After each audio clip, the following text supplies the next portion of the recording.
for nearly half a century. Good morning. Good morning. Most of Ed Wilkinson's workdays have started at the tablet. I've always said that if the paper comes out in 1 week and I'm not interested in looking at it, that's the time to go. And it hasn't happened. I still enjoy going through it every week. His storied career began with a byline. It was in October of 1970. Ed was 22. His first assignment, a profile on a choir director. My first byline, I wasn't quite sure how I was going to be known yet, so it said by Edward Wilkinson. Little did Ed know he would go on to record some of history's biggest moments.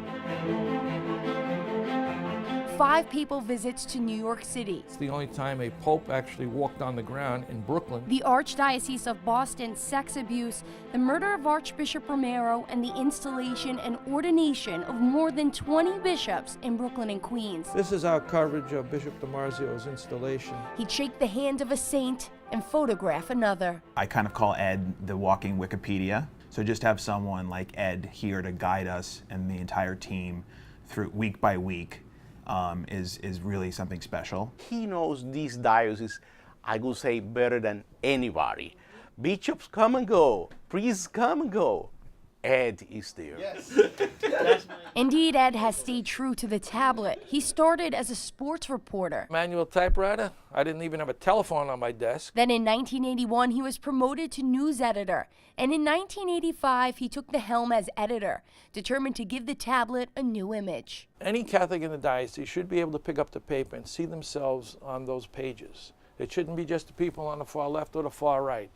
Everybody should have their say in the paper somehow. Backed by its rich 110-year-old history, the tablet has cemented itself as the paper of record for the Diocese of Brooklyn. Is that better? Reporting news that is objective and unbiased is a pledge the tablet staff upholds each week, covering stories from College Point to Canarsie and Bay Ridge to Bayside. We want to show every nook and cranny because every piece comes together. It's like a big puzzle. We're part of this 2,000-year story, and even before that with the Old Testament.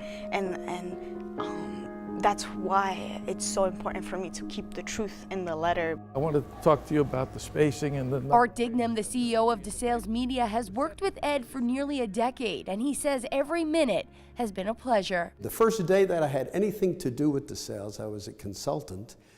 And Monsignor Harrington says, I want you to meet Ed Wilkinson, who runs the tablet for us. He is the epitome of class and professionalism as a journalist. And I feel like I worked with one of the great masters of the craft of journalism. The centerfold, the media guide. Even those who worked at the tablet and moved on to other jobs remember the lessons learned thanks to the editor's mentorship. He really gave me what I needed to develop fully as a person, as a man, and really as a Christian. Ed gave John Woods his first job.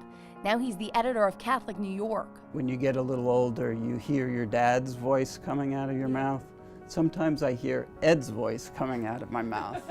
Here he is, the bishop, holding a copy of the tablet.